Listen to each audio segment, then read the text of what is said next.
Martha's Story, a tale of resilience and redemption.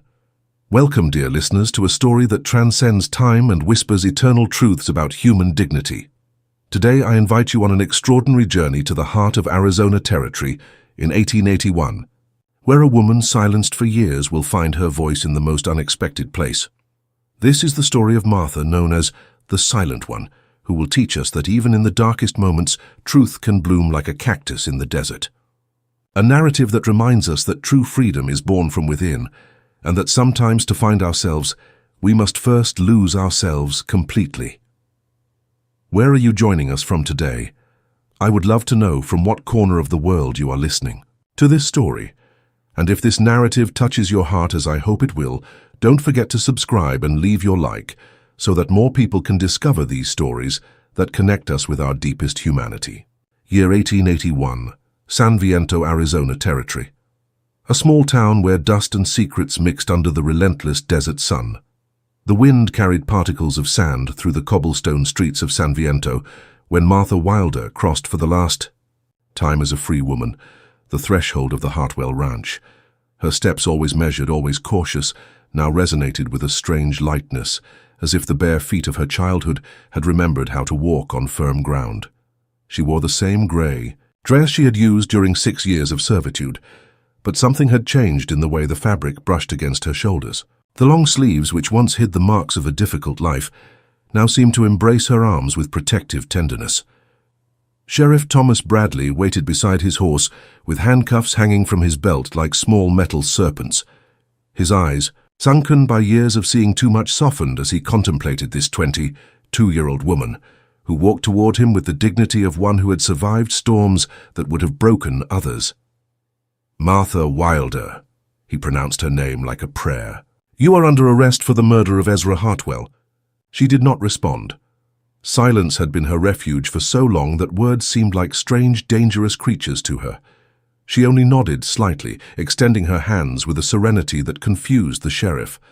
On her thin wrists, the handcuffs gleamed, like silver bracelets under the midday sun. The town had gathered in small groups like nervous birds. They whispered among themselves, pointed discreetly, building Martha's guilt with each evasive glance. But she walked upright with those green eyes that had learned to see beyond the visible, that had found beauty in the cracks of walls, in the rays of sun that filtered through broken windows, in the small miracles that bloom when all seems lost. The San Viento jail smelled of old wood and untold stories. The cell was small, barely enough for an iron bed and a high window that framed a rectangle of sky. Martha sat on the edge of the cot and breathed deeply. For the first time in years, she was truly alone, without Hartwell's threatening shadow, without the need to become invisible. As the afternoon melted into golden tones against the bars, Martha closed her eyes and allowed memories to flow like water over polished stones. She remembered her small hands washing dishes too large, her feet running through hallways that creaked with secrets, her sleepless nights listening to footsteps approaching her door. The trial would be the next day. Somewhere in her heart, Martha knew that her silence would not protect her this time. But was there anything that could protect a woman like her in a world built to break her? I know score the trial. The courthouse building rose like a cathedral of blind justice in the center of San Viento. Its white columns, stained by years of sandstorms, supported a pediment where the word justice had faded until it became a half-promise. Martha entered, escorted by Sheriff Bradley, and the murmur of the room transformed into expectant silence. The wooden benches creaked under the weight of the curious merchants who closed their shops, women who abandoned their domestic chores, men who interrupted their work in the field. All had come to witness the fall of the Silent One. Judge Cornelius Blackwood presided from his elevated platform like a majestic raven. His grayish beard framed a face weathered by decades of difficult decisions, but his eyes revealed something more dangerous than severity, the premature certainty of one who has already decided the verdict before hearing the evidence. Henry Morse, the public defender assigned to Martha, was a nervous man whose hands trembled as he turned the pages of his legal code. He sweated profusely despite the cool morning, and his glances toward Martha seemed to apologize in advance for his inevitable failure. The prosecutor, William Donnelly, approached the stand with the confidence of one who carries popular truth in his pocket. In his hands, he held a small jar that gleamed under the light filtering through the high windows. "Your Honor and citizens, of San Viento," he began with a voice that resonated against the adobe walls. "This jar contains evidence of a calculated and cold crime. Pure arsenic found in the accused's room." Martha felt all eyes pierce her like pins. She didn't raise her gaze. Her hands crossed over her lap remained motionless, while her breathing matched the slow rhythm of one who has learned to survive in small spaces. "Martha Wilder lived under the roof of the late Ezra Hartwell for 6 years, Donnelly continued. 6 years in which she had access to his food, his drink, every corner of his home. 6 years to plan to wait for the perfect moment. The lawyer described a woman Martha didn't recognize, calculating, vengeful, capable of murderous patience. But those who had truly known her knew that Martha was like an underground river, always flowing but invisible to eyes that only looked at the surface. When Henry Morse's turn came, he stood with trembling legs. His arguments sounded like apologies, like whispered pleas. He spoke of the lack of direct witnesses, the impossibility of proving intent, but his words were lost in the thick air of a tribunal that had already issued its moral sentence. Martha listened to everything from a deep place within herself where others' words arrived like distant echoes. She observed the faces of the jury, 12 men, who looked at her with a mixture of morbid curiosity and moral disgust. None of them had ever seen her as anything more than a piece of furniture in the Hartwell Ranch. When Judge Blackwood struck his gavel to suspend the session until the next day, Martha stood with a natural grace that contrasted with the heaviness of the moment. Her steps carried her back to the cell where the evening light painted the walls, pink and gold. Somewhere beyond the mountains surrounding San Viento, a solitary rider spurred his horse toward the town, carrying with him a truth that would change everyone's destiny. The unexpected witness. The second day of the trial dawned with grey clouds accumulating over the mountains, like whispered omens. Martha awoke with the strange sensation that something had changed in the air, as if the breeze carried with it the aroma of rain awaited for months. The courthouse filled again, but this time there was a different electricity in the atmosphere. The whispers were more urgent, the glances more expectant. Judge Blackwood took his place with the solemnity of one about to pronounce a sentence he considers inevitable. Donnelly was preparing to present his star witness, Dr. Samuel Porter, when the courthouse doors opened with a screech that resonated like a scream in the stillness. A tall man, dressed in dusty travel clothes, entered with determined steps that echoed against the wooden floor. James Carson had 35 years etched in the lines of his face, weathered by sun and wind. His eyes, a deep blue like the midnight sky, swept the room until they met Martha's. In that moment, something indescribable passed between them, a recognition that transcended words, an understanding that needed no explanations. "Order!" shouted Judge Blackwood, striking his gavel. "This court does not admit interruptions." "With due respect, Your Honor." James's voice cut through the air like a sharp blade. "I come to testify in defense of my wife." A murmur of shock swept through the room like a wave. Martha felt the world sway gently, as if she were on a ship navigating unknown seas. Wife. The word resonated in her mind with strange sweetness, though she knew it was impossible. James approached the stand with documents in hand. His presence filled the space with natural authority, that of a man accustomed to facing storms and surviving them. James Carson, he introduced himself, married to Martha Wilder Carson in Copper Creek on August 15, 1879. Here are the documents that prove it. Judge Blackwood examined the papers with growing astonishment. The documents seemed authentic signatures, official seals, witnesses, but Martha knew it was impossible. She had never been in Copper Creek, had never seen this man before this moment.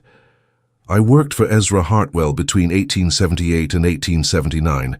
James continued, his voice filling every corner of the courthouse. "I witnessed how he treated those who depended on him, and I am here to say that if anyone had motives to wish for that man's death, it wasn't my wife. It was anyone with a minimum of human decency." His words fell on the room like stones in a pond, creating waves of discomfort that spread from bench to bench. For the first time, someone had named the unnameable Hartwell's cruelty was not a secret, it was a truth that everyone had chosen to ignore. Martha watched him speak and felt something awaken in her chest, something that had been asleep for years. It wasn't love, not yet, but it was hope. The hope that someone at last saw what others had decided not to see. "Your Honor," James addressed the judge directly, "I request permission to present evidence that will prove my wife's innocence and reveal the true perpetrator of Ezra Hartwell's death." The judge's gavel struck the wood with a force that made the windows tremble.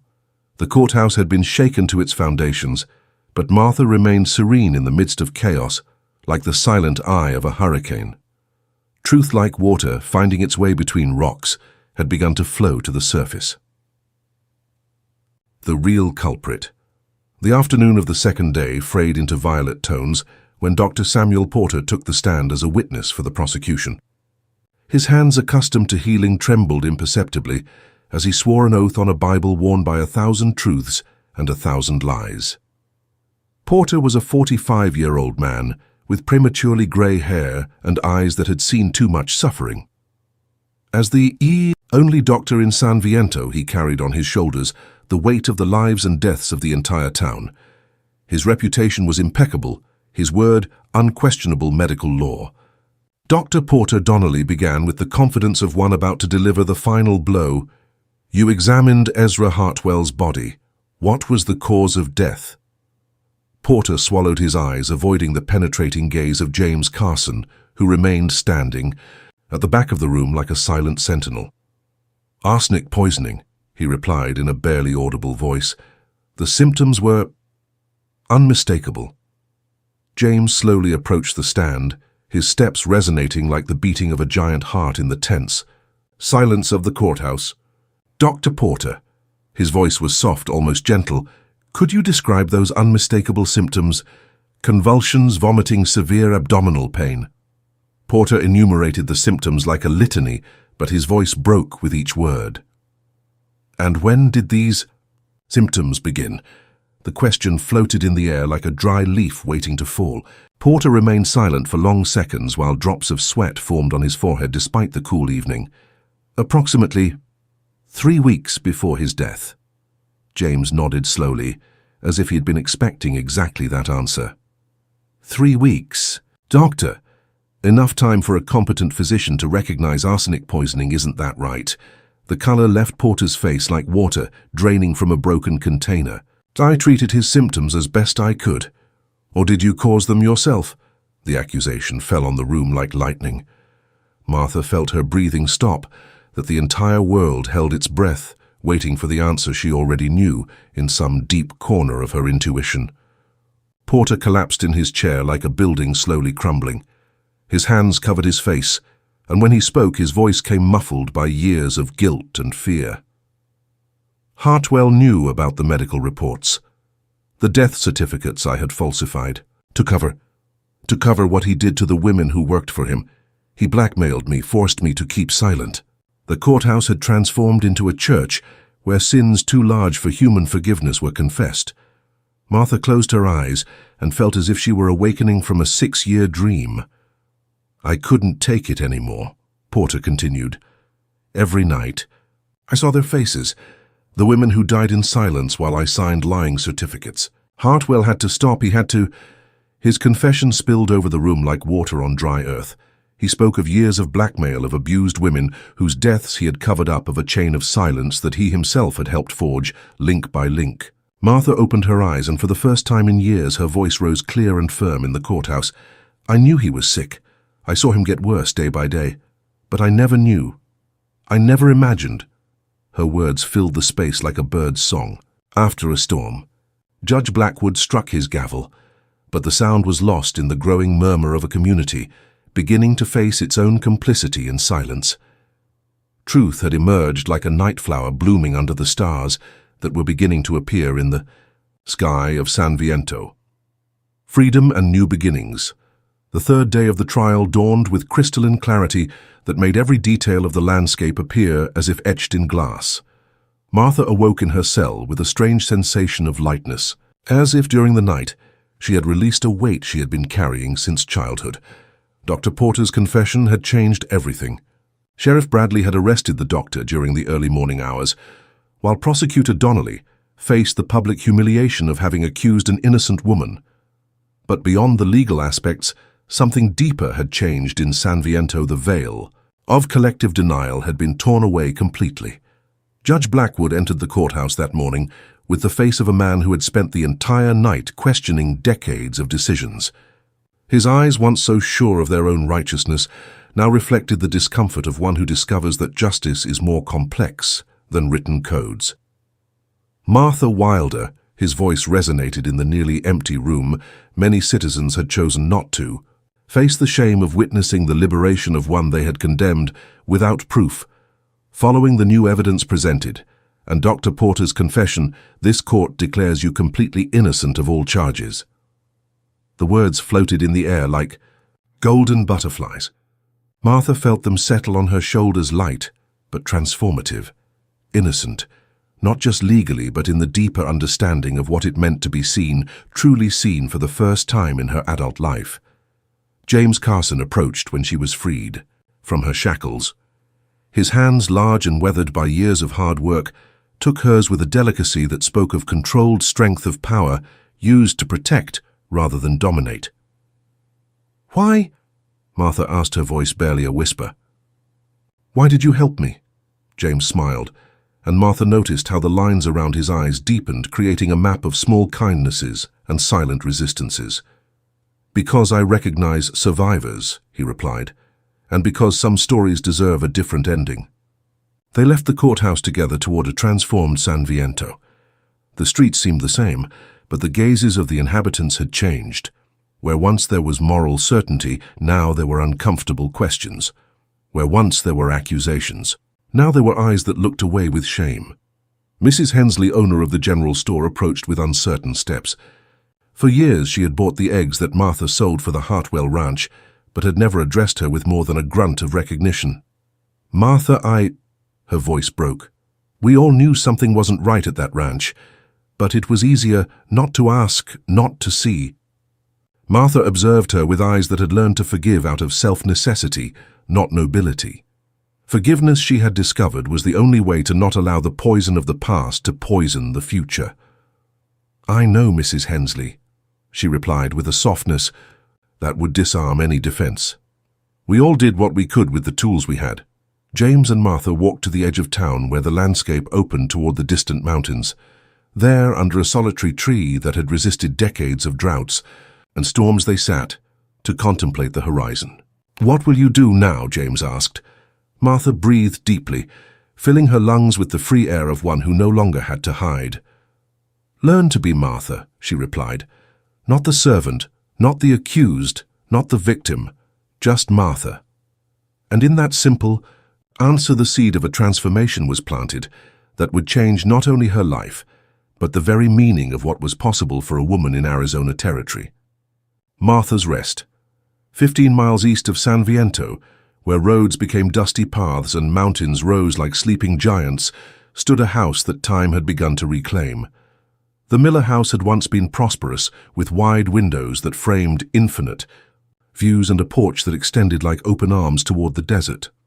Martha and James arrived there one April afternoon when spring rains had awakened wildflowers and the air carried promises of renewal. The property documents acquired for a modest sum from a bank in Tucson officially made Martha the owner of her first true home. "It's perfect," Martha murmured, dismounting her horse with a natural grace she had developed during her years of forced invisibility. The house needed work. The shutters hung from rusted hinges like tired eyelids, and some roof tiles had yielded to desert winds. But Martha saw beyond the superficial deterioration. She saw possibilities where others would have seen ruins. James followed her gaze, observing how she evaluated every detail with the eyes of an emotional architect. There was something in the way Martha touched the walls, as if she were silently conversing with the structure, asking it what it needed to become a home again. "We could start with the roof," James suggested, his voice carefully neutral. He didn't want to assume his place in her plans. He had learned that Martha needed to build her freedom brick by brick, decision by decision. During the following weeks, they developed a routine that flowed like an unchoreographed dance. Martha rose before dawn to prepare coffee on the wood stove they had repaired together. James worked on the roof and exterior walls, while she dedicated herself to transforming the interior with a patience that spoke of years of finding beauty in small details. They didn't talk much while working, but there was constant communication in their gestures, the way he passed her the tools she needed before she asked for them, how she prepared fresh lemonade when she noticed he needed a break from the midday sun. One afternoon, while Martha sewed curtains for the kitchen window, James sat on the porch step and watched her. The golden light of sunset framed her profile, revealing the silent determination that had confused all of San Viento with resignation. "Martha," he finally said, "I need you to know something about the marriage documents." She stopped her sewing but didn't look up from the fabric. Her breathing became slower, preparing for another complex truth. "I forged them," James continued. "I knew someone in Copper Creek who owed me a favor. I thought that if you were married to me, you would have more legal protection." Martha continued sewing with measured movements. The silence stretched between them like a bridge that either could choose to cross. "Why?" she finally asked. James stood and walked to where she sat. He knelt in front of her chair, placing his hands over hers with a delicacy that spoke of unspoken promises. "Because some injustices are too big to face alone, and because I saw in you something that the world had tried to break but hadn't succeeded." Martha finally looked up and met eyes that looked at her without pity, without condescension, only with the respect she had been waiting for all her life, without knowing it. "So we're not married," she said, and in her voice there was more curiosity than disappointment. "Not legally," James replied, "but there are many ways to choose to share a life." And on that golden afternoon, as shadows lengthened toward the horizon, both understood that they were building something more lasting than a paper marriage. They were building a partnership based on mutual respect and free choice. A growing community. The summer of 1881 brought more than the suffocating heat of the Arizona desert. It brought stories that arrived like seeds in the wind, carried by travelers who had heard whispers about a house where uncomfortable questions weren't asked and where the past could rest in peace. Martha's Rest, as the property had begun to be known, had transformed into something that neither Martha nor James had consciously planned. What began as the renovation of an abandoned house had become the creation of a refuge for souls who, like them, had learned to navigate the treacherous waters of a world that wasn't always gentle with the different. The first to arrive was Rebecca Kane, a 32-year-old widow traveling to California with her 2 small daughters. Her wagon had broken down a mile from the house, and Martha had heard the children's crying mixing with the evening wind. Rebecca had the face of one who had aged 5 years in 5 months.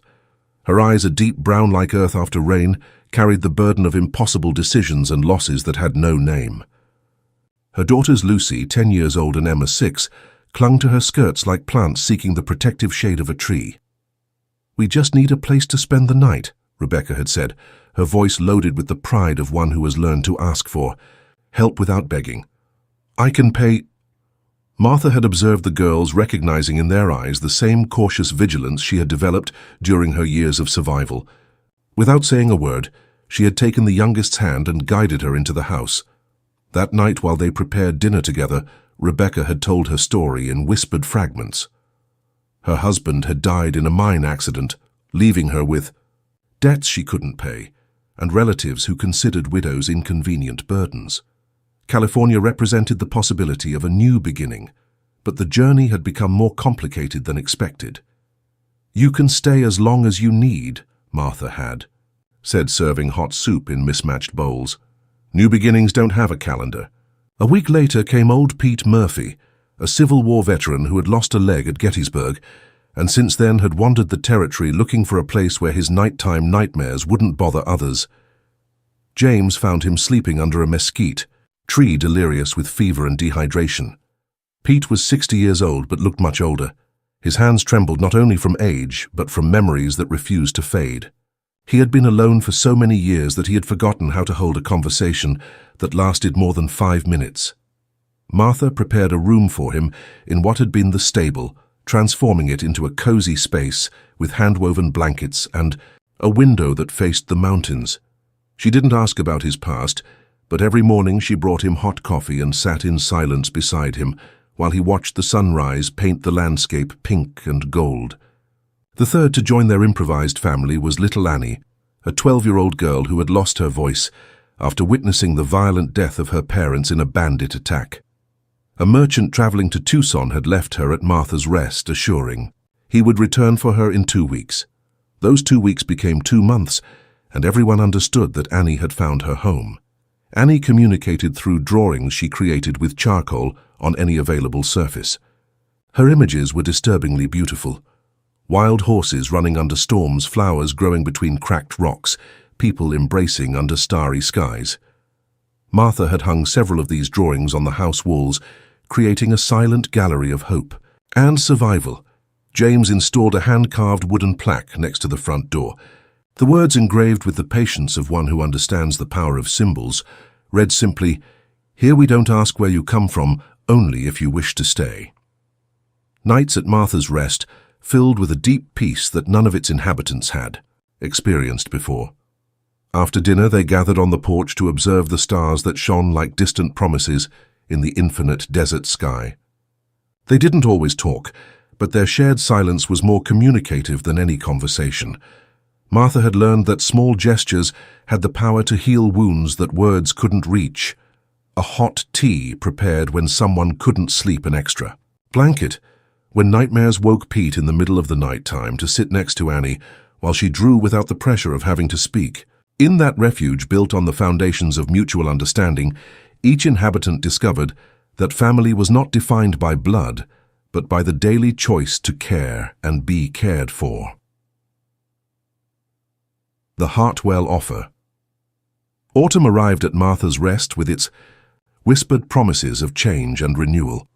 The trees that James had planted around the house were beginning to show signs of strengthening their roots, extending deeply into the arid earth, learning to find water where others saw only drought. Martha had developed a routine that filled her with a satisfaction she had never imagined possible. She rose before dawn to feed the chickens they had acquired in San Viento, collected warm eggs that gleamed like small suns in her hands, and prepared breakfasts that filled the house with aromas of freshly ground coffee and baked bread. Rebecca had proven to have a natural talent for sewing, transforming fabric scraps into dresses that Emma and Lucy wore with the pride of princesses. Old Pete had assumed responsibility for the garden, where his trembling hands became surprisingly steady when planting seeds and pulling weeds.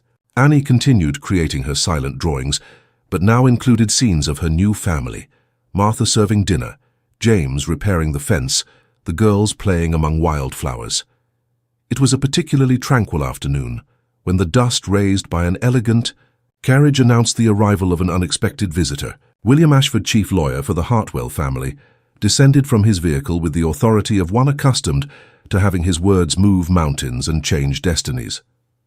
Ashford was a 50-year-old man, dressed in a suit that had traveled from Boston and seemed incongruous under the relentless Arizona sun. His ivory cane gleamed against the dusty ground as he approached the house with measured steps calculated to impress. Martha came out to the porch to receive him, wiping her, hands on her apron. For 6 years she had observed men like Ashford visiting the Hartwell ranch, men who spoke of money and power as if they were the only languages worth learning. "Mrs. Wilder." Ashford began removing his hat with a courtesy that didn't reach his eyes.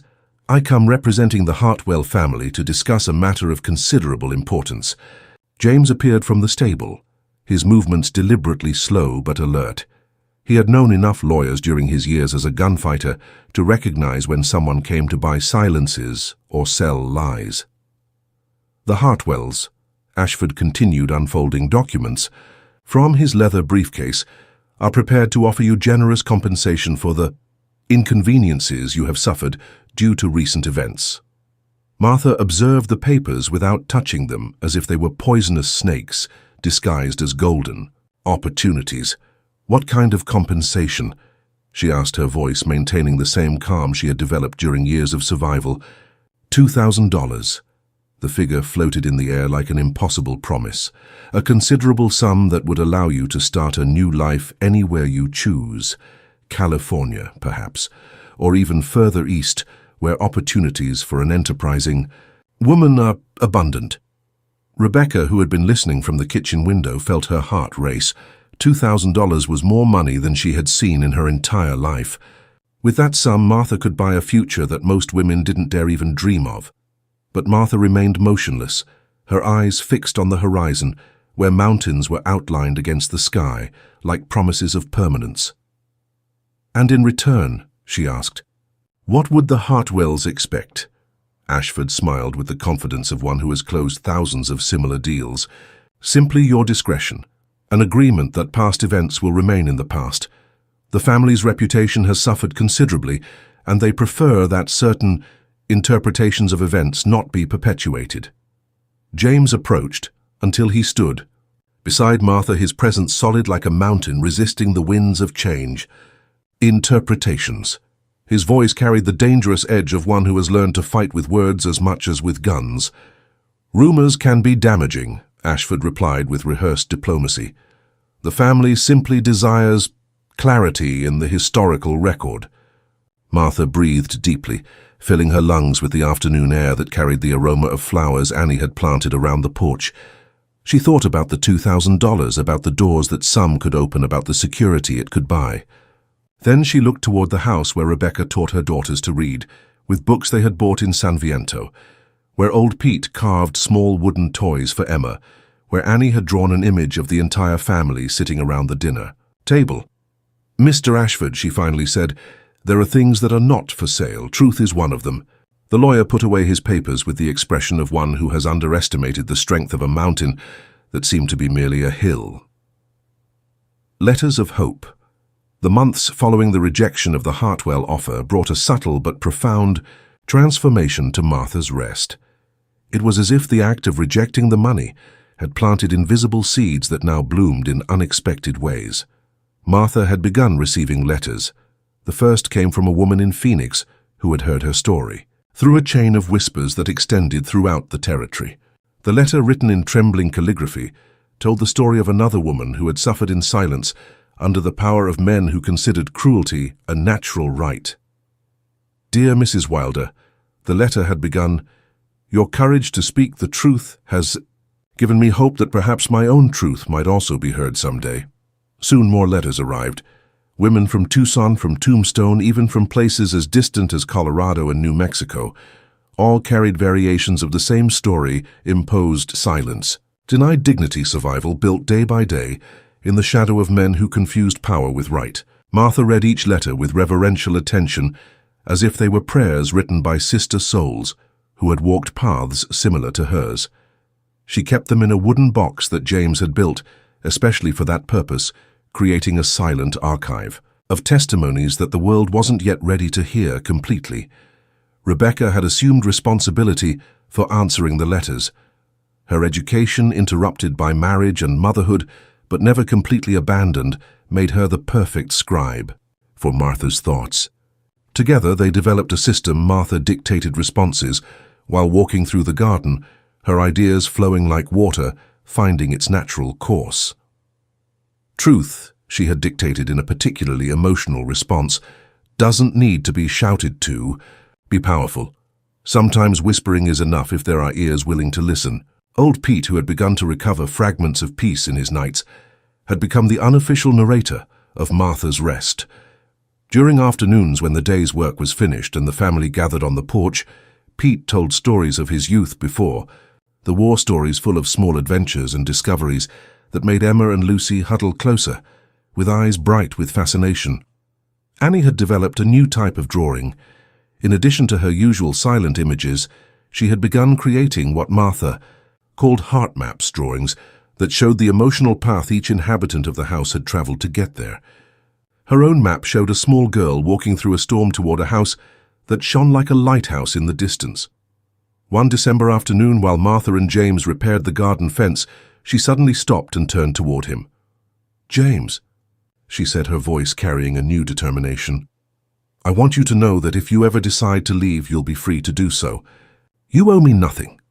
James stopped hammering and observed her with those blue eyes that had learned to read the most subtle nuances of her personality.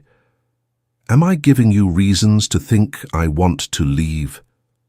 Martha shook her head, a small smile playing at the corners of her mouth. It's not about what you want. It's about you knowing that your choice to be here is free. Every day it's a free choice. James put down the hammer and walked to where she stood. The evening sun created a golden halo around her figure, transforming her into something that seemed larger than the 22-year-old woman he had met in that courthouse. "Martha," he said, taking her hands in his, "I've wandered this territory for 15 years looking for a place where I could stop running. I didn't.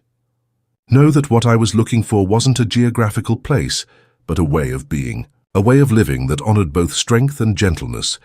They remained in silence, watching how shadows lengthened toward the distant mountains. Somewhere in the house, Rebecca sang a lullaby to Emma while Lucy practiced reading aloud.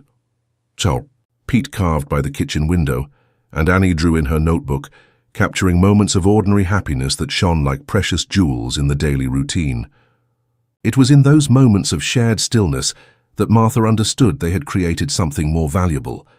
Than a house, or even than a family, they had created a space where healing was possible, where the past could coexist with the present, without poisoning it. The story spreads.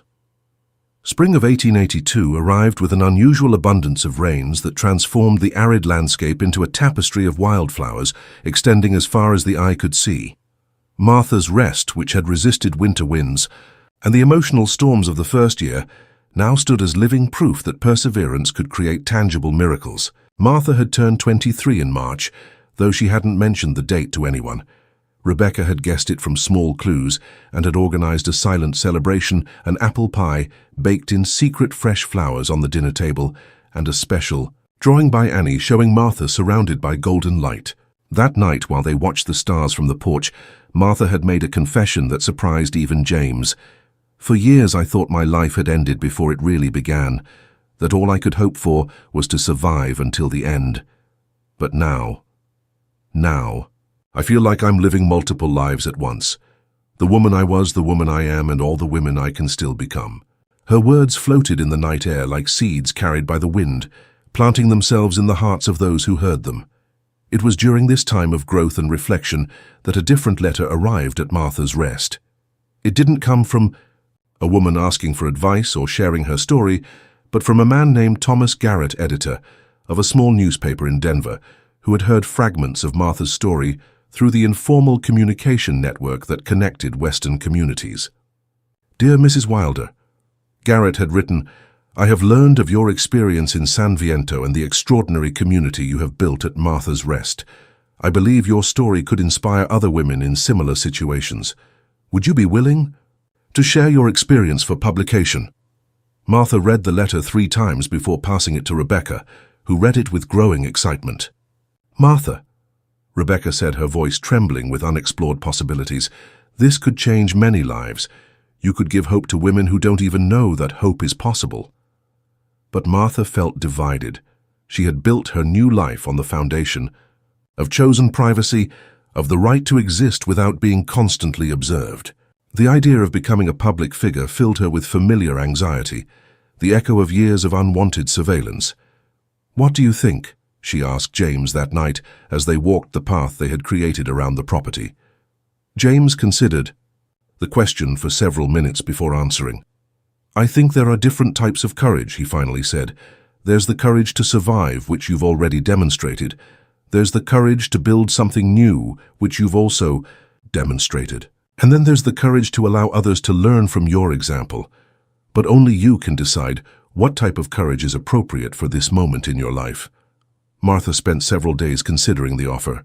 She watched Annie drawing silent stories and wondered how many other girls were growing up voiceless. She saw Rebecca teaching her daughters to read and thought about all the women who had never had access to education.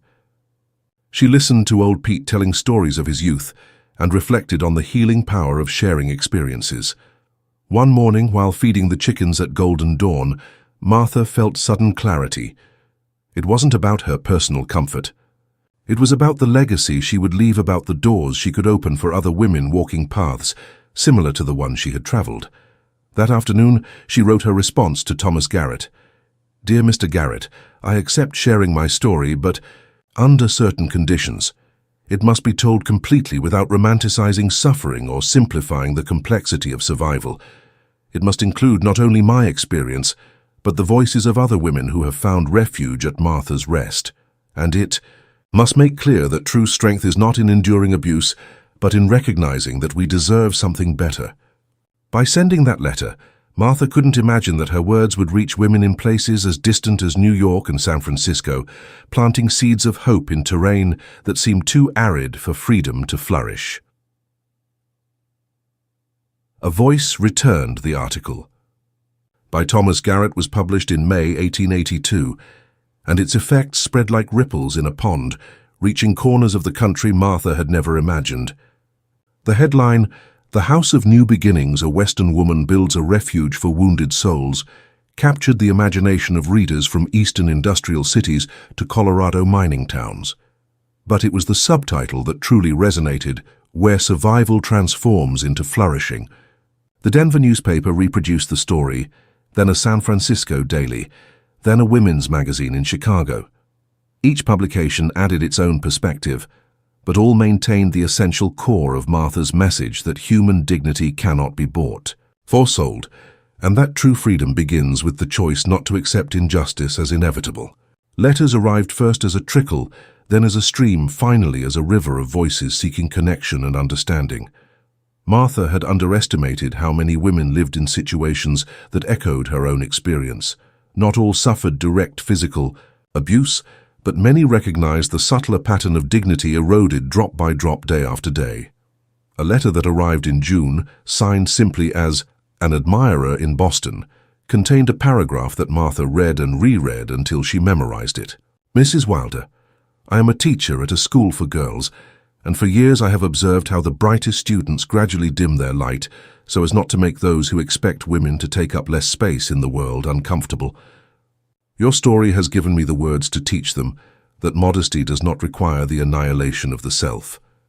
Rebecca had officially assumed the role of secretary, but soon found herself overwhelmed by the volume of correspondence.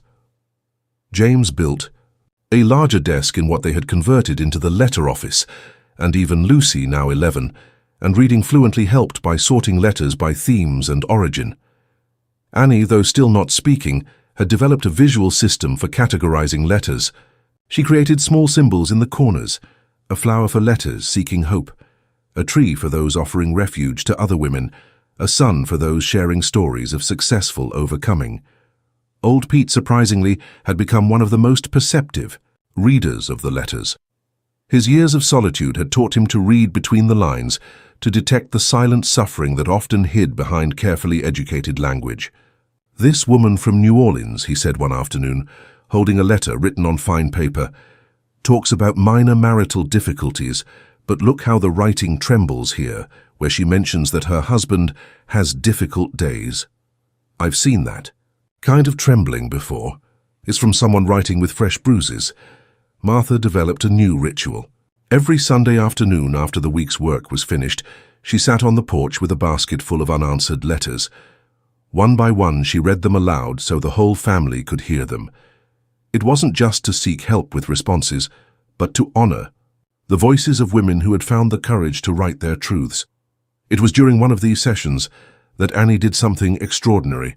Martha had finished reading a particularly emotional letter from a woman in Utah describing her struggle to keep her family together after escaping a violent marriage. In the silence that followed, Annie took her drawing notebook and began creating an image. The drawing showed a woman standing on a hill with her arms extended toward the sky. Around her, small figures ascended the hill, some helping each other, others carrying small children. But most notable was that from the mouth of the woman on the hill came rays of light that illuminated the path for the other figures. When Annie finished, she passed the drawing to Martha.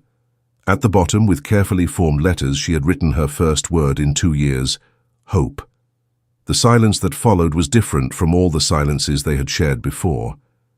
It was the silence of a sacred moment, of a testimony to the transformative power of unconditional love and infinite patience. Martha looked at the drawing, then at Annie, then at each member of her chosen family. In that moment, she understood something fundamental. She hadn't just built a refuge for herself. She had created a space where healing was contagious, where one person's recovery nourished everyone's recovery.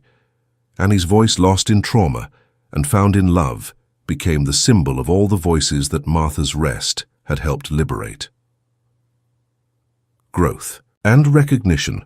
By autumn 1884, Martha's Rest had evolved beyond what any of its original inhabitants had imagined. What began as a renovated house had become a support network extending throughout the territory and beyond. Letters continued, arriving, but now visitors came too. Some were women seeking temporary refuge while planning their next steps. Others were entire families who had heard about a place where judgments were suspended and compassion was the primary language.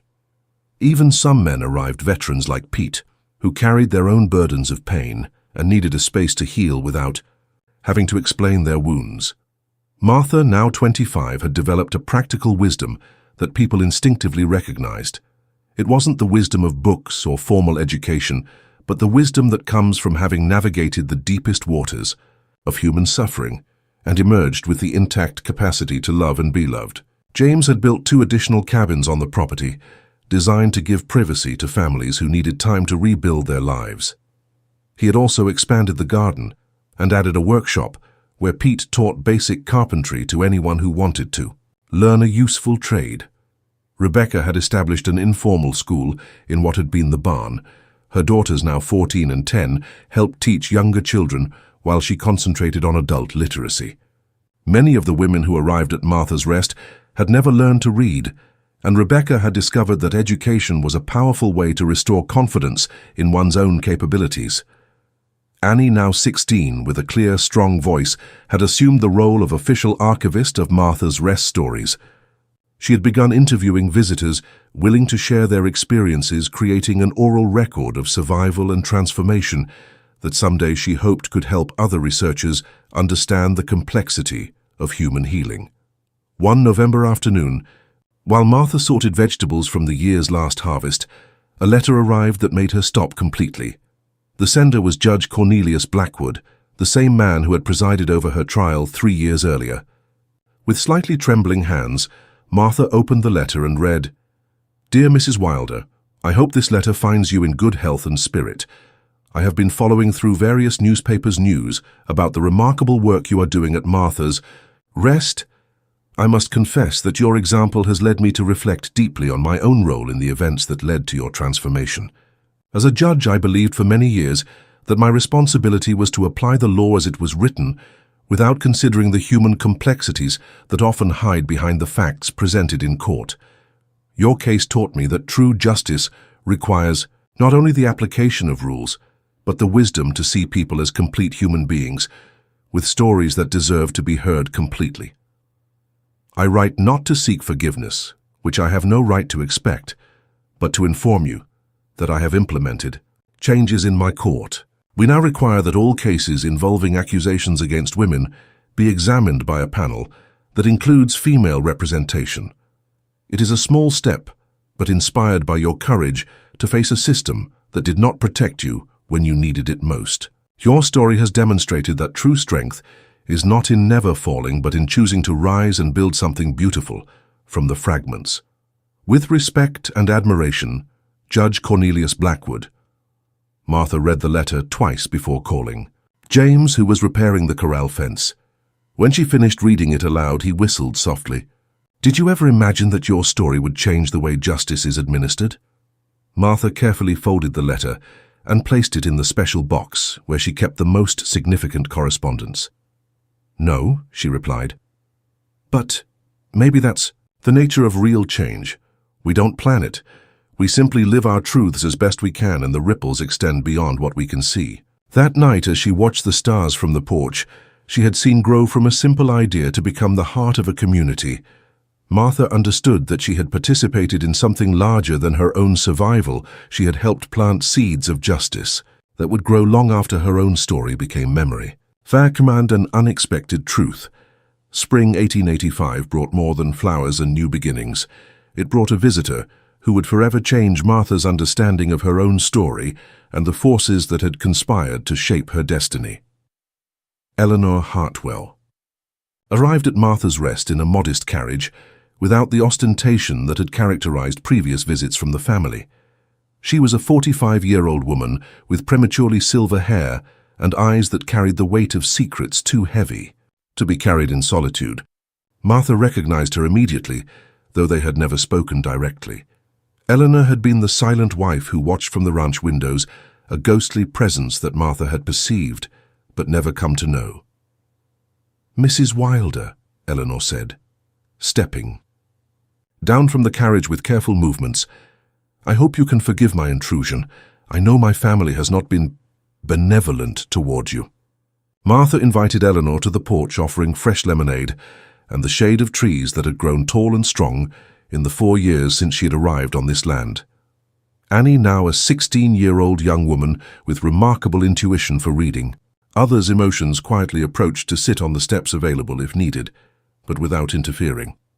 "I have come," Eleanor began, her hands trembling slightly as she held her glass, "because there are things you must know, things I have kept silent for too many years out of cowardice, and that I must now say before it's too late." The afternoon was perfect. A gentle breeze moved the tree leaves, bees hummed among Annie's garden flowers, and the golden light created an atmosphere of serenity that dramatically contrasted with the tension in Eleanor's voice. "I knew what my husband was doing to you." The words came out like a confession that had been contained for years, not just to you, but to all the women who worked on our ranch over the years. "I knew, and I did nothing to stop it." Martha felt something move in her chest like a stone that had been pressing against her heart for years and was finally shifting, allowing air to flow freely. "Why?" she asked, her voice without a trace of accusation, only genuine curiosity about the complexity of human survival. Eleanor closed her eyes as if gathering strength to dive into deep waters. "Because I was afraid that if I spoke, if I tried to protect them, he would kill me. And because—" her voice broke, "because there was a part of me that felt relieved that his attention was directed toward other women, and not toward me." The silence that followed was not uncomfortable, but contemplative. Martha had learned that some truths need space to breathe before they can be fully understood. "But there's something more," Eleanor continued, "something that Dr. Porter didn't confess completely during the trial. Ezra didn't die only from the arsenic the doctor administered. He had been sick for months before that, with an illness that no doctor in the territory had been able to diagnose." Martha leaned forward, sensing she was about to hear something that would fundamentally change her understanding of everything she had lived through. "What kind of illness?" "Guilt," Eleanor said simply. "My husband was being devoured by guilt. He had begun having nightmares, seeing the faces of the women he had mistreated. During his last weeks, he told me about dreams, where all of you surrounded. Him saying nothing, just looking at him with eyes that accused him more strongly than any words." Eleanor related how Ezra had begun drinking more, sleeping less, walking through the house in the middle of the night, like a man pursued by ghosts. He had lost weight dramatically, not from arsenic, but from the inability to eat while his conscience tortured him. Dr. Porter simply accelerated a process that had already begun, Eleanor concluded. My husband was killing himself with remorse before the doctor intervened. Martha felt the pieces of a puzzle she had been trying to assemble for years finally falling into place. She hadn't been just a passive victim in Ezra Hartwell's story. Her silent dignity, her quiet resistance, her refusal to be completely broken had exercised a power she had never recognized. "Why are you telling me this now?" she asked. Eleanor smiled for the first time since arriving, a sad but genuine smile. "Because I've read about what you've built here, and because I realized you had the right to know that your strength wasn't useless, even when it seemed no one saw it. Your resistance was seen, and it had a deeper effect than any of us understood at the time." In that revelation, Martha understood that she had been not only a survivor, but a force of transformation long before she created Martha's Rest, long before she found her public voice. Her silent example had planted seeds of change, even in the heart of the one who had oppressed her. A story continues. 10 years had passed since that day in the courthouse when James Carson had entered like a wind of destiny to change the course of Martha's story. It was August 1895, and Martha, now 36, found herself on the same porch where she had received so many revelations, contemplating the landscape she had helped transform, as much as it had transformed her. Lucy Thompson, now 10 years old, and the daughter of one of the many women who had found temporary refuge at Martha's Rest, sat at her feet with a notebook in her hands. Lucy had shown insatiable curiosity for stories, and Martha had begun sharing with her the tales she had never told completely. "Mrs. Martha," Lucy said, her eyes shining with the intensity of someone who senses they're about to hear something important, "did it all really begin with a trial?" Martha smiled, watching how the afternoon shadows lengthened toward the mountains that had been silent witnesses to so many transformations. "No, little Lucy," she replied. "It all began long before the trial. It began the first day I decided that no matter what they did to me, I wouldn't allow them to convince me that I was worth nothing." Around them, Martha's Rest hummed with the quiet activity of a prosperous community. James, now 50 with silver at his temples, taught carpentry to a group of teenagers in the workshop he had expanded 3 times since its original construction. Rebecca, having become a respected educator throughout the territory, directed a school that had grown to include students from neighboring communities. Annie, now 25, and having become a talented writer, worked on her most ambitious project, a book that would document the stories of all the women who had passed through Martha's Rest. Her voice, once lost in trauma, had now become an instrument for preserving the voices of others. Old Pete, though now needing a cane to walk, remained the official narrator of Evenings on the Porch. His stories had evolved from tales of his youth to stories that wove the experiences of all the community's inhabitants into a cohesive narrative of hope and regeneration. "But how did you know things could change?" Lucy insisted. "When everything seemed so hopeless, how did you know it was worth continuing to hope?" Martha took Lucy's small hand in hers, noticing how the calluses she had once developed from hard work had softened without disappearing completely. They were the hands of someone who had worked for her freedom and now worked for others' freedom. "I didn't know things would change the way they changed," she admitted. "But I knew something more important. I knew that every day I got up and chose to continue being who I really was instead of who others wanted me to be, I was planting a seed. I didn't know what would grow from those seeds, but I knew something would grow." Lucy wrote carefully in her notebook, preserving the words. With the seriousness of someone who understands they're documenting something precious. "And James," she asked, "are you still fake married?" Martha laughed, a sound she had learned to produce freely only in recent years. "5 years ago we decided to make the marriage real," she replied. "Not because we needed it to feel committed to each other, but because we wanted to publicly celebrate the choice we had been making privately every day for a decade."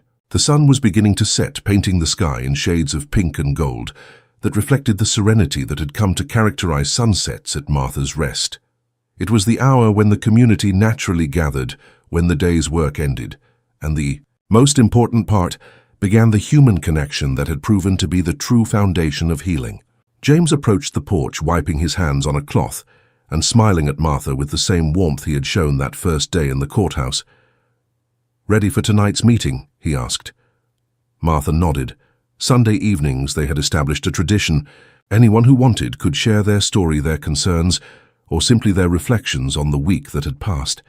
It was a democratic space where all voices had the same value, where children could speak with the same authority as adults, and where silence was as respected as the spoken word.